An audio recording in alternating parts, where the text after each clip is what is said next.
Agradecendo a Deus por mais essa oportunidade que a gente está tendo hoje, de estudar um pouco mais a palavra dele, que possamos compreender a Bíblia de maneira racional. Isso tende a aumentar a nossa fé e aumentar o nosso espiritual, aumentar a nossa santidade, conforme nós vamos estudando, vamos aprendendo, conforme Deus nos concede essa sabedoria e esse acúmulo de conhecimento que não deve ficar só acumulado na gaveta do nosso cérebro, mas que possa entrar em prática nos nossos corações também, irmãos. Que Deus nos ajude com isso essa noite.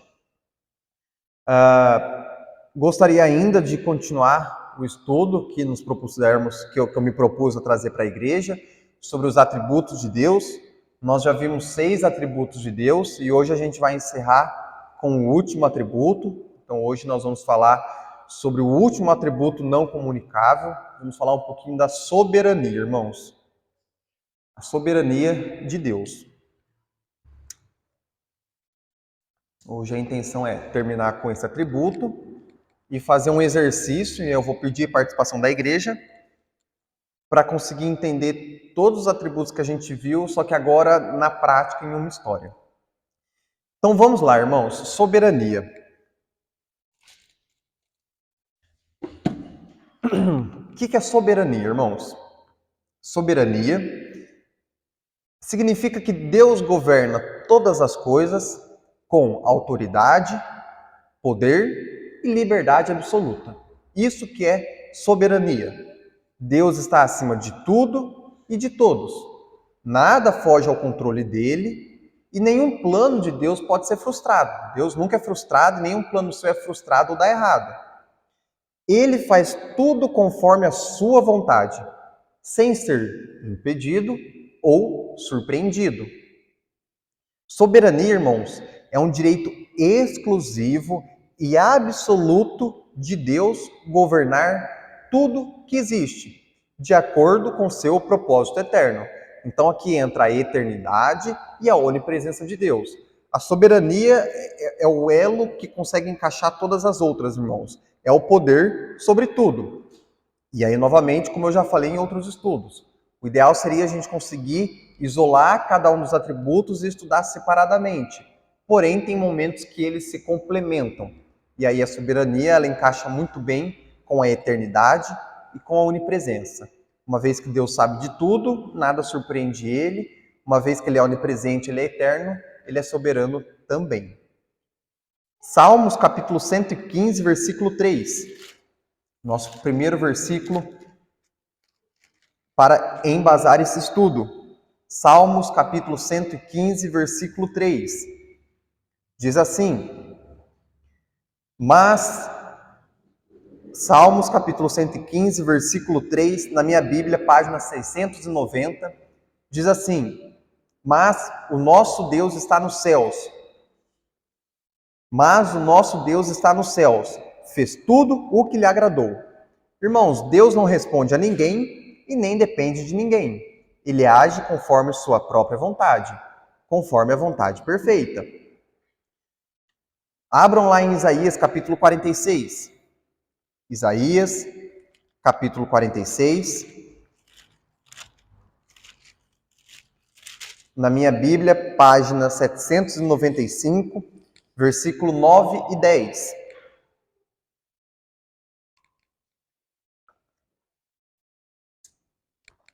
Diz assim, Isaías 46, capítulo 46, versículo 9 e 10. Lembrai-vos das coisas passadas, desde a antiguidade, que eu sou Deus e não há outro Deus, não há outro semelhante a mim, que anuncio o fim desde o princípio e desde a antiguidade as coisas que ainda não sucederam. Que digo, o meu conselho será firme e farei toda a minha vontade. Ponto final, irmãos. Deus anuncia o fim desde o princípio. Nada pode frustrar o plano de Deus. Seu domínio é absoluto e inabalável. Desde o começo, nunca teve nada acima de Deus. Desde o começo, ele já falava do fim. Então, antes da coisa acontecer, ele já falava do final, irmãos. Ele sabia o fim da história antes mesmo de acontecer. O fim não precisou acontecer de fato para Deus saber o final da história. Já vimos isso com mais propriedade também. E Deus, irmãos, não presta conta para ninguém. Ele faz a sua vontade. No finalzinho ele fala: meu conselho será firme e farei toda a minha vontade. Daniel, capítulo 4, versículo 35. Daniel, capítulo 4, versículo 35. Vamos dar base para todas as afirmações que estamos falando, irmãos. Daniel, capítulo 4, versículo 35, na minha Bíblia, página 958, diz assim: e todos os moradores da terra são reputados em nada, e segundo a sua vontade, ele opera com o exército dos céus e os moradores da terra. Não há quem possa estorvar a sua mão e lhe diga: que fazes? Olha que interessante, irmãos. Para quem acha que é alguma coisa, esse versículo encaixa muito bem. Todos os moradores da terra são reputados em nada. Então, perante Deus, você é um nada. Eu sou um nada, ninguém é nada. E no final ele fala, muito interessante, não há quem possa estorvar a sua mão e lhe diga: que fazes? Então ninguém vai pegar a mãozinha de Deus e falar: o que você está fazendo? Ninguém faz isso, irmãos. Esse é o nosso Deus. Ele faz do seu querer e não precisa prestar conta para ninguém. Nabucodonosor reconhece que Deus governa soberanamente sobre céus e terra, e ninguém pode resisti-lo.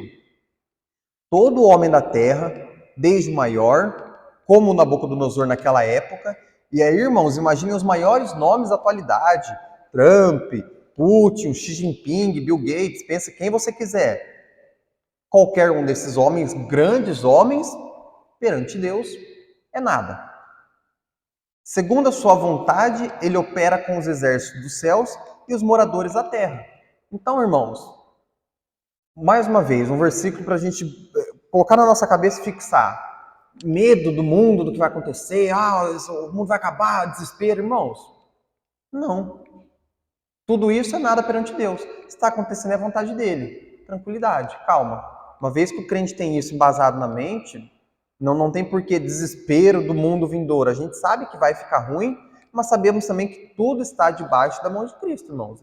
Ponto. Que isso possa trazer tranquilidade e paz para a gente.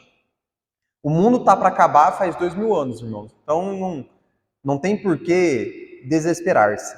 Segundo a sua vontade, ele opera com o exército dos céus e os moradores da terra. Se Deus quiser, irmãos, não tem homem que possa resisti-lo. Ele faz o que ele quer, com quem ele quer. Ponto. Seja do céu, irmãos, seja da terra.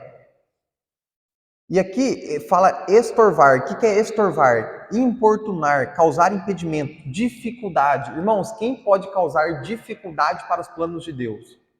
Então a gente pensa, nossa, aquele homem, aquele governador vai atrapalhar os planos de Deus. Irmãos, ignorância do crente fala isso, falta de conhecimento fala isso, irmãos.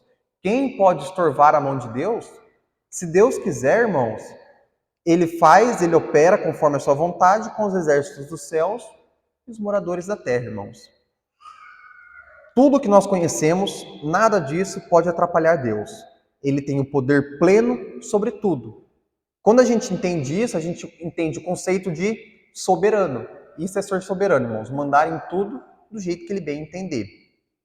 E aí pensamos, que tranquilidade é ser servo desse Deus soberano, irmãos. Um Deus que manda no céu e na terra, todos obedecem ele, qualquer homem é igual a nada e não há quem possa estorvar a mão dele.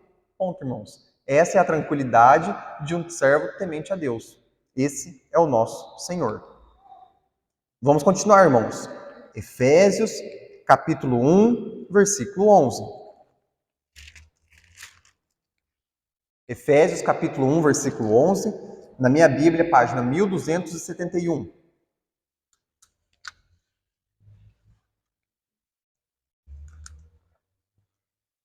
Nele digo, em quem também fomos feita herança, havendo sido predestinados conforme o propósito daquele que faz todas as coisas segundo o conselho da sua vontade. Olha, irmãos, conforme o propósito daquele. Deus atua com propósito. Deus não atua de forma aleatória. Por isso, irmãos, que na ótica de Deus não existe coincidência, conforme o propósito dele. Não existe coincidência. Existe propósito. Para nós, coincidência. Mais uma vez, ignorância do cristão que não sabe que é um propósito de Deus. Logo, irmãos, aquele pneu furado na estrada, propósito de Deus. Pode ter sido para evitar um acidente na frente.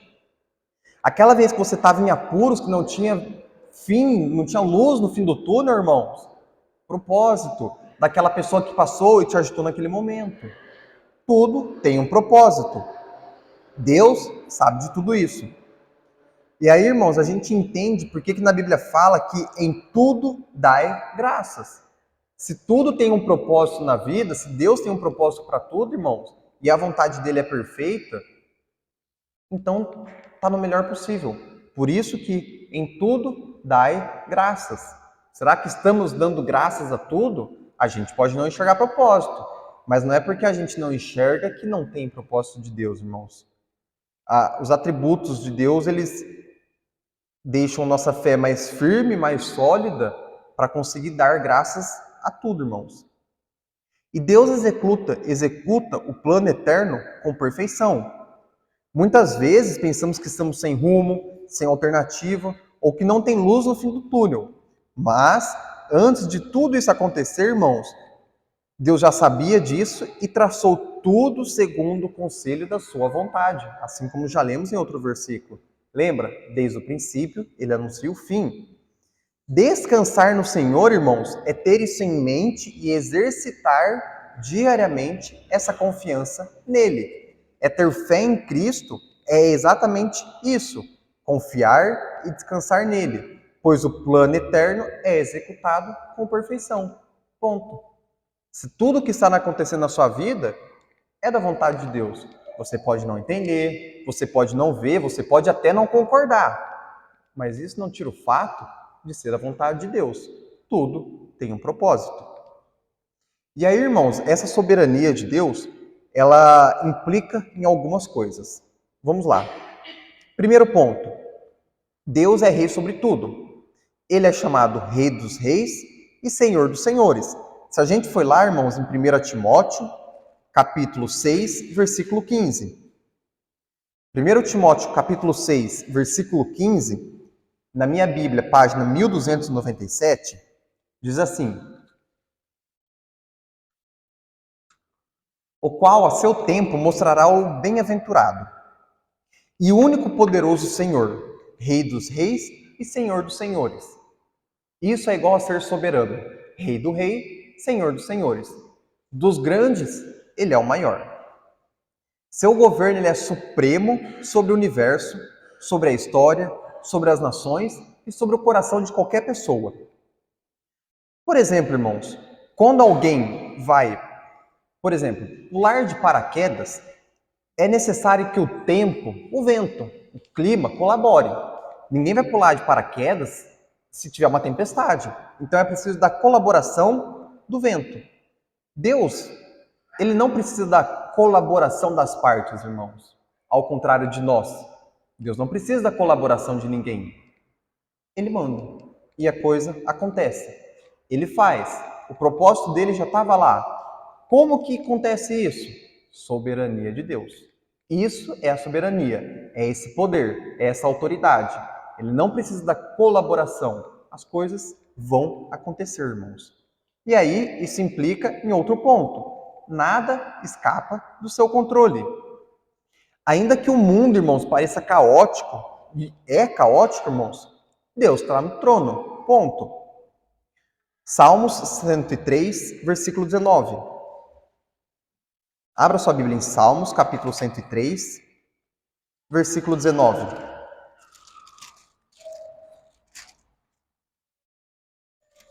Salmos 103, versículo 19, na minha Bíblia, página 682.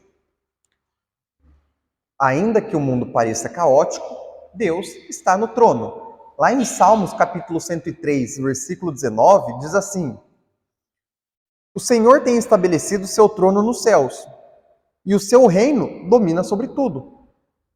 Então, irmãos, ele usa até mesmo o mal e a rebelião dos homens para cumprir seus propósitos soberanos. O seu reino domina sobre tudo.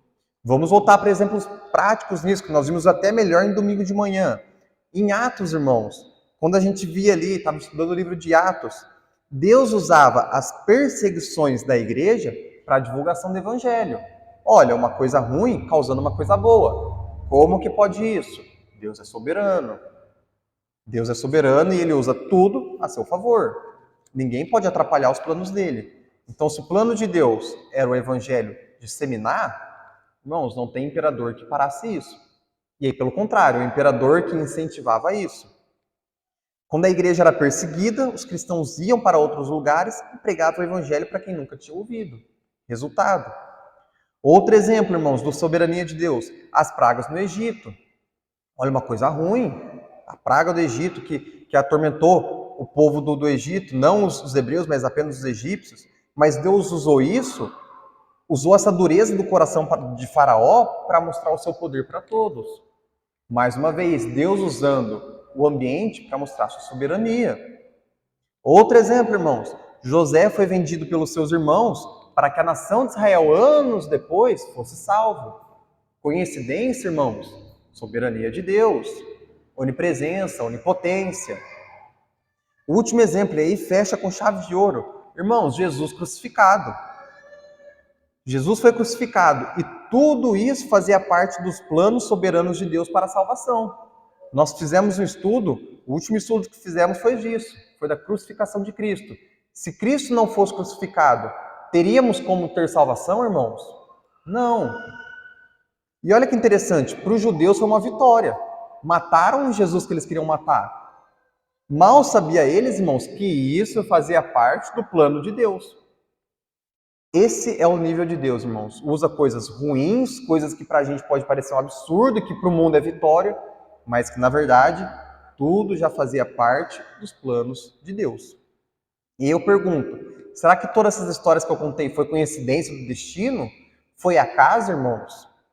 Não existe coincidência para Deus. Tudo já estava preparado. E eu pergunto, irmãos, será que sua vida é diferente? Será que sua vida está o caos agora e será que Deus não está no controle? Ou será que, assim como todas as histórias que eu falei, tem um propósito por trás? Deus está por trás, Deus é soberano. Então, novamente, estudar os atributos de Deus traz conforto e paz para todo crente, irmãos. De soberania de Deus, irmãos, é isso. Ficou bem claro, deu para entender bem, certo? Deus manda em tudo, em todos, ninguém pode atrapalhar ele. Resumidamente. Agora, irmãos, para a gente fechar os atributos não comunicáveis, eu queria propor um exercício para a igreja. E aí eu quero que a igreja participe. Até agora, irmãos, nós estudamos a aciedade, imutabilidade, eternidade, onipresença, onipotência, onisciência e hoje soberania. Então agora os irmãos estão PhDs em atributos de Deus.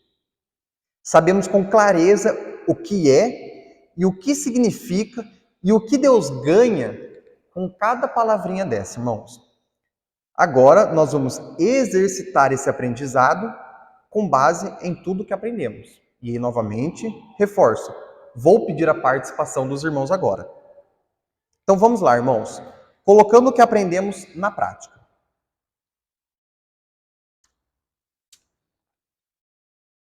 O que é mais fácil? Pra gente, nós, cada um aqui, o que é mais fácil?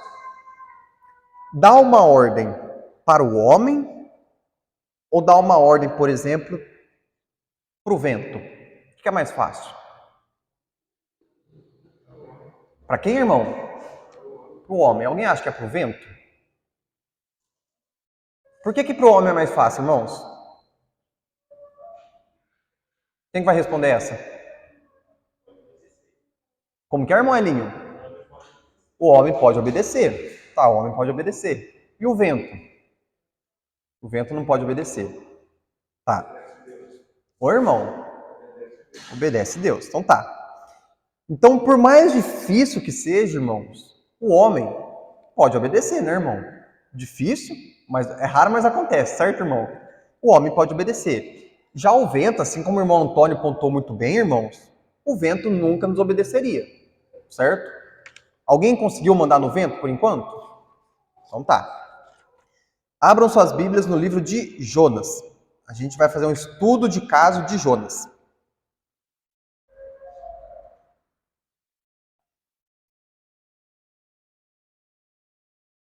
Abram lá no livro de Jonas. Já fizemos pregações de Jonas. Jonas, capítulo 1, página 992.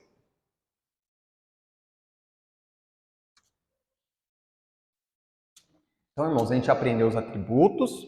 Eu dei a base para os irmãos. Agora a gente vai colocar esses aprendizados em prática. Vamos enxergar eles. Vamos parar de ver eles isolados e enxergar eles de maneira juntos e funcionando. Irmãos, para a gente fazer esse exercício, eu vou fazer a leitura do capítulo 1 de Jonas inteirinho, tá? Então eu vou fazer a leitura e peço que os irmãos acompanhem. Jonas, capítulo 1, versículo 1. Vamos à leitura. E veio a palavra do Senhor a Jonas, filho de Amitai, dizendo: Levanta-te, vai à grande cidade de Nínive e clama contra ela, porque a sua malícia subiu até a minha presença. Porém, Jonas se levantou para fugir da presença do Senhor, para Tarsis. E descendo a Jope, achou um navio que ia para Tarsis, pagou, pois, a sua passagem e desceu para dentro dele, para ir com eles para Tarsis, para longe da presença do Senhor. Mas o Senhor mandou ao mar um grande vento, e fez-se no mar uma forte tempestade, e o navio estava a ponto de quebrar-se. Então temeram os marinheiros e clamavam cada um ao seu Deus, e lançaram ao mar as cargas que estavam no navio, para o aliviarem do seu peso. Jonas, porém, desceu ao porão do navio e, tendo-se deitado, dormia em um profundo sono. E o mestre do navio chegou-se a ele e disse-lhe: Que tens, dorminhoco? Levanta-te, clama a teu Deus. Talvez assim ele se lembre de nós para que não pereçamos. E dizia cada um ao seu companheiro: Vinde, lancemos sortes para que saibamos por que causa nos sobreveio este mal. E lancemos sorte. E lançaram sorte, e a sorte caiu sobre Jonas. Então lhes disseram: Declara-nos tu agora, por causa de quem nos sobreveio este mal? Que ocupação é a tua? De onde vens? Qual é a tua terra? E de que povo és tu? E ele lhe disse: Eu sou hebreu, temo ao Senhor, o Deus do céu, que faz o mar e a terra seca. Então estes homens se encheram de grande temor e disseram-lhe: Por que fizeste tu isso? Pois sabia que os homens que fugiam da presença do Senhor, porque ele lhes tinha declarado. E disseram-lhe: Que te faremos nós para que o mar se nos acalme? Porque o mar ia se tornando cada vez mais tempestuoso. E ele lhes disse: Levantai-me e lançai-me ao mar, e o mar se vos aquietará, porque eu sei que por minha causa vos sobreveio esta grande tempestade. Entretanto, os homens remavam para voltar o navio à terra, mas não podiam, porquanto o mar se ia embravecendo cada vez mais contra eles. Então clamaram ao Senhor e disseram: Ah, Senhor, nós te rogamos que não pereçamos por causa da alma deste homem, e que não ponha sobre nós o sangue inocente, porque tu, Senhor, fizeste como te aprouve. E levantaram a Jonas e lançaram ao mar, e cessou o mar da sua fúria. Temeram, pois, estes homens ao Senhor com grande temor, e ofereceram sacrifícios ao Senhor, e fizeram votos. Preparou, pois, o Senhor um grande peixe, para que tragasse a Jonas, e Jonas esteve 3 dias e 3 noites nas entranhas do peixe. Acabou a leitura, irmãos. É uma passagem conhecida, nada de novo para ninguém, mas agora que nós refrescamos a memória, vamos usar as ferramentas que aprendemos a usar, irmãos. Nesse primeiro capítulo, Deus deu ordem a algumas coisas. Para quem que Deus deu ordem, irmãos? Para quem? Para Jonas, para quem mais? Para quem? Deu para o mar. Para quem mais? Deu para o peixe. Ó, deu 3. Alguém mais achou alguma coisa aí? Para quem? Para a tempestade. Mais alguém? Tá, acabou. E aí vem a pergunta: quem que é mais fácil de obedecer? A gente chegou numa conclusão bem óbvia. O homem, por mais difícil que seja, de vez em quando ele obedece. Então, se fosse para a gente colocar numa escala de dificuldade, irmãos, o homem é mais fácil de obedecer. O peixe, talvez, se adestrasse, poderia obedecer. Mas o mar e o vento, irmãos, aí não tem como obedecer. Mas e para Deus? Essa ordem, qual que é a ordem de dificuldade para Deus, irmãos? Quem que é mais fácil de obedecer para Deus? A gente, vocês falaram para mim que Deus mandou Jonas, Deus mandou no vento, Deus mandou no mar, na tempestade, no peixe. O peixe obedeceu a Deus, irmãos? E o mar? E o vento? E a tempestade? E Jonas? Olha que interessante. Para a gente, o que teoricamente é mais fácil de obedecer, não necessariamente é para Deus, irmãos. E aí você me pergunta, o que é o vento? Como que faz para o vento te obedecer? Bom, irmãos, o que é o vento? O vento nada mais é uma massa de ar quente, a gente sabe que o que é quente sobe, e aí aqui fica uma região de baixa pressão. Uma massa gelada do ar ocupa essa região de baixa pressão. Essa movimentação de ar é o vento. Isso é o vento. Simples. Deus manda nisso. Como? Deus cria uma região de baixa de calor, sobe e o vento vem? A gente não sabe, irmãos. Mas Deus manda. E acontece. E aí, olha que interessante, se a gente for vendo versículo a versículo, no versículo 2, Deus dá uma ordem para Jonas, né? E aí no versículo 3, Jonas, um homem animado, que pensa, que raciocina, um profeta, não obedece a Deus. Beleza. No versículo 4, irmãos, Deus dá ordem ao mar. Não tem cérebro, não tem alma, não pensa, não raciocina. O mar obedece. Aí no versículo 7, irmãos, os marinheiros lançam sorte. O que é lançar sorte, irmãos? Lançar sorte. Cara ou coroa? Cara ou coroa? Vamos ver quem que caiu, cara ou coroa. Basicamente é isso, lançar sorte. E eles faziam isso nessa época, irmãos, não para sorte, mas quem que Deus escolhe que cai? Isso é a sorte. E aí, irmãos, olha que coincidência, caiu em Jonas. Coincidência, né, irmãos? Caiu em Jonas? Coincidência, né? Coincidência? Não foi coincidência? Quem que fez a moeda cair em Jonas, irmãos? Deus. A sorte, irmãos, obedece a Deus. Ou melhor, Deus manda na sorte, irmãos. A sorte, o acaso, a coincidência, obedece a Deus. E aí no versículo 9, Jonas, né, reconhece o tamanho do seu Deus. E aí vem uma pergunta, olha no versículo 11, irmãos, uma pergunta óbvia, mas sem nexo. O que o homem pode fazer para acalmar o mar? Irmãos, o que o homem pode fazer para acalmar o mar? Nada. Isso aí, Rafa, nada. Como que o homem acalma o mar, irmãos? Não acalma. Alguém acalma o mar? O homem não acalma o mar. O homem navega pelo mar revolto e espera o mar se acalmar. Uma pergunta óbvia, mas sem nexo. E aí Jonas, no versículo 12, fala: me joga no mar, que o vento se acalma. E eu pergunto de novo para os irmãos: jogar homem no mar acalma vento, irmãos? Isso funciona hoje? No caso do Jonas funcionou, né, irmão? Hoje, provavelmente não vai funcionar, irmãos. O vento, irmãos, ele não obedece ao homem. Não foi porque jogou o homem no mar que o vento calmou. Mas, consequentemente, obedecer à vontade de Deus fez o vento se acalmar. E aí, irmãos, olha que interessante no versículo 13. Entretanto, os homens remavam para fazer voltar o navio à terra, mas não podia, porque o mar ia se embravecendo cada vez mais. O mar ia se embravecendo cada vez mais. Irmãos, tinha motivo o mar estar revolto. Era aquele passageiro. E o mar lhe embravecendo cada vez mais. Olha que interessante. É como se o vento, é como se o mar, como se aquela tempestade, ela se esforçasse cada vez mais para fazer a vontade de Deus. É como se quando alguém mandasse você correr e a cada passo que você dá, você tenta correr um pouco mais rápido. O vento, irmãos, não fez corpo mole para obedecer Deus. E agora a gente começa a entrar numas lições meio existenciais, porque se o vento que não pensa, não tem sentido, não tem nexo, não tem cérebro, obedece, por que nós que somos homens inteligentes, sou grande, sou bom, sou esperto, não obedeço? Aí a gente vê que o homem que na nossa cabeça é mais fácil de obedecer a Deus, irmãos, não necessariamente.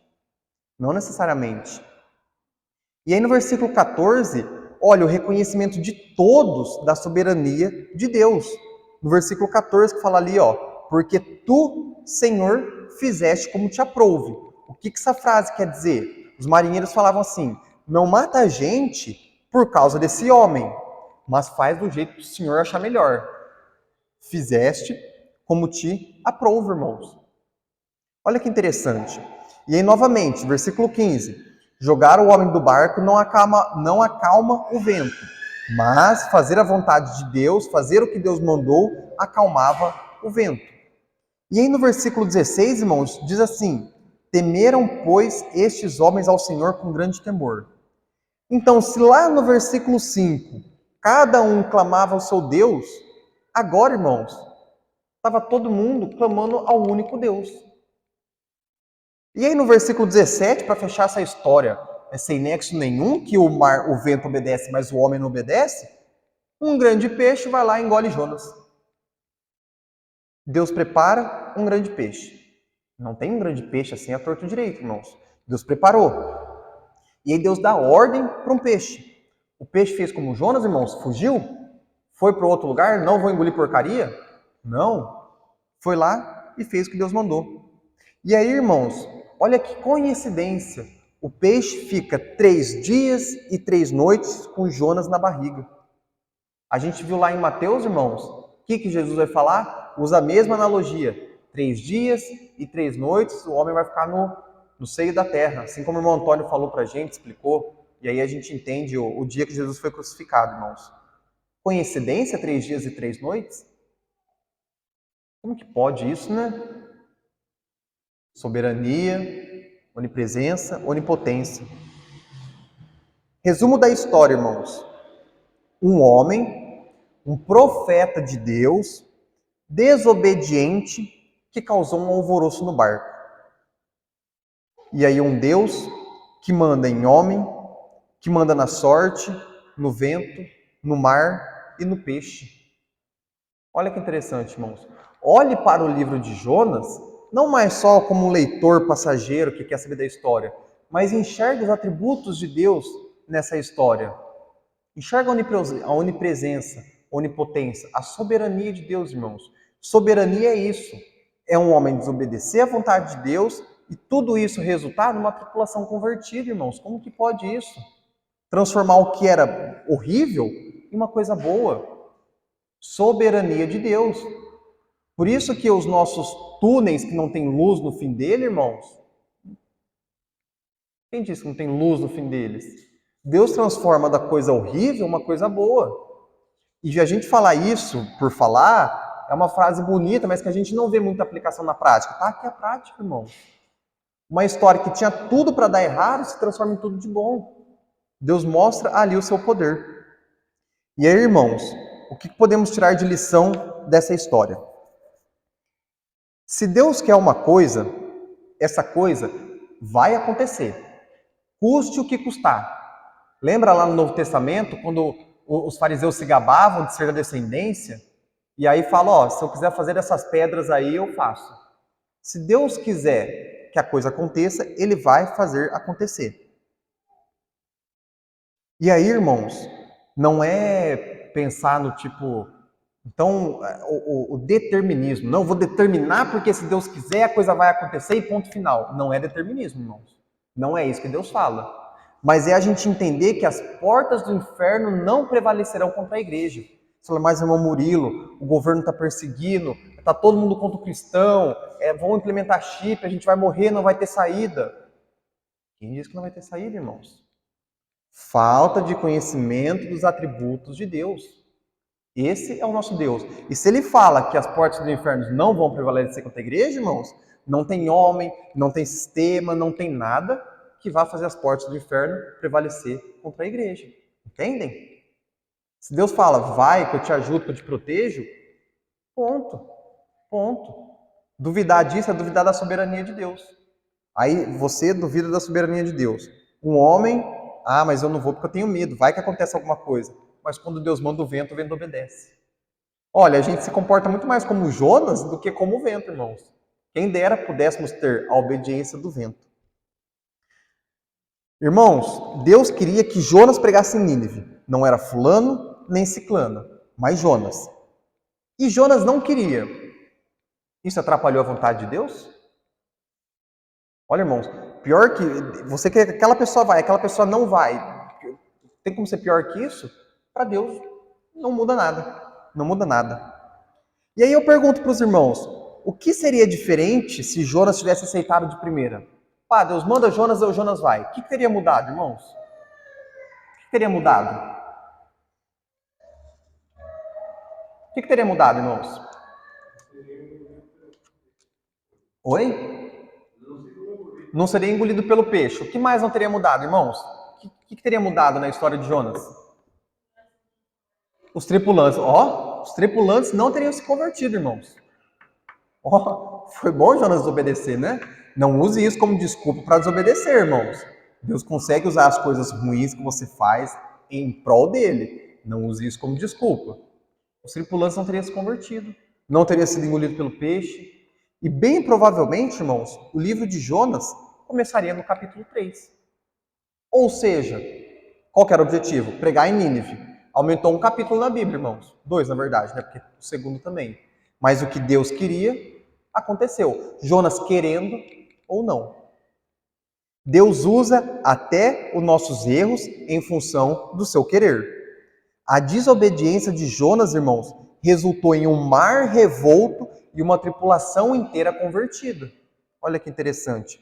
Causou males? Causou males. Perderam carga, passaram medo, mas teve conversão. Pela onisciência de Deus, irmãos, Deus já sabia de Nínive, sabia de Jonas e já tinha um plano. Deus fala, ele anuncia o fim desde o começo, irmãos. Deus sabia de tudo, antes mesmo de Jonas fugir. A gente vê que pela soberania de Deus, irmãos, mesmo Jonas fugindo, Deus continuava no controle. A gente vê que a onipotência de Deus, irmãos, ele mandou o mar, ele mandou no vento, o clima e as forças da natureza obedeceram ele. Pelo livre-arbítrio de Deus, irmãos, Deus permitiu que Jonas fugisse. E fugisse da sua ordem. Pela onipresença de Deus, irmãos, Deus escuta Jonas na profundeza do mar. Irmãos, como que você vai escutar um homem na barriga de um peixe lá debaixo do oceano? Não tem maquinário que faz isso ainda. Deus estava lá. Pela onipresença, Deus está em todo lugar. Deus está na profundeza dos oceanos, dentro da barriga do animal. Irmãos, pela imutabilidade de Deus, ele não mudou da ideia da pregação de Nínive. Deus não mudou de lugar. Não vai para Nínive não, que você não gostou de lá. Vai para outra cidade. Não, irmãos. Deus é imutável. Conseguem ver os atributos de Deus na história de Jonas, irmãos? E assim em todas as histórias. Na vida da gente pode ser um pouco mais difícil de ver, irmãos, mas não é porque a gente não vê que não existe. Está lá. Irmãos, os atributos de Deus são tão completos que Jonas fazendo tudo de errado, indo para o lugar errado, dormindo em vez de ajudar a roubar as cargas, mesmo Jonas fazendo tudo de errado, deu certo. Esse é o poder de Deus, irmãos. Mesmo a gente, homem, incompetente, que faz tudo de errado, dá certo. Mérito nosso? Não. Outro ponto, irmãos. O mar obedece, o homem resiste. Quantas vezes nós também agimos como Jonas, irmãos? Desobedientes à ordem de Deus. Irmãos, nós muitas vezes resistimos às ordens de Deus, resistimos à direção de Deus, achamos que sabemos mais. Deus manda estudar a Bíblia. Já sei, não preciso. Olha, Jonas ou eu sou o mar? Eu sou uma coisa que pensa ou que não pensa? Em qual nível que estou?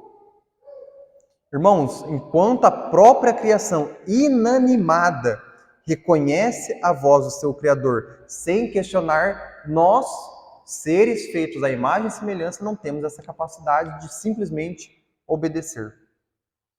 Deus, ele é soberano sobre tudo, inclusive sobre nós, irmãos.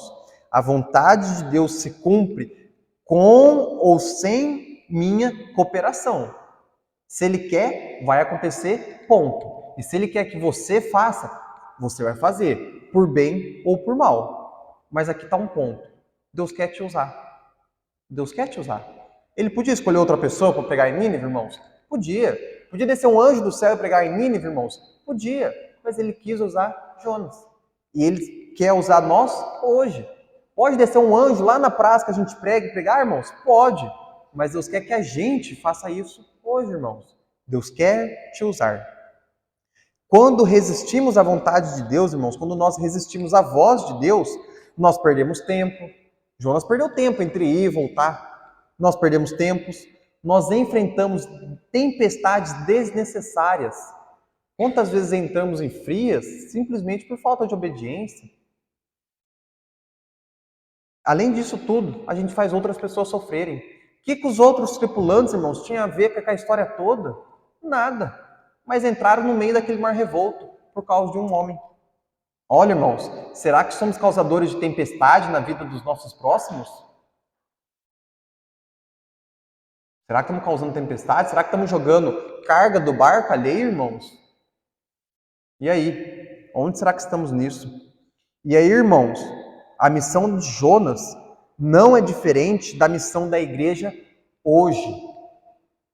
E pergunto, será que estamos obedecendo ou será que estamos fugindo? A missão de Jonas não é diferente da sua missão hoje, de pregar o evangelho. Será que estamos indo pregar ou será que estamos fugindo? Será que estamos obedecendo ou será que estamos desobedecendo? Estamos nos comportando como homens racionais que pensam da maneira errada ou estamos se comportando como o mar que obedeceu e tentou cada vez mais cumprir a ordem de Deus? Onde estamos nessa balança, irmãos?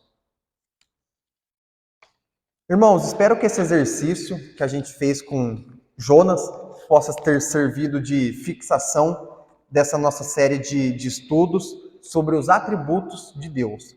Que possamos ter esses atributos bem definidos na ponta da língua para continuar embasando nossa fé, mantendo firme, tendo confiança em Cristo para fazer o que Ele manda, sem questionar, com força e foco na vida por vir. Amém, irmãos? Vamos ficar em pé, vamos fazer uma oração.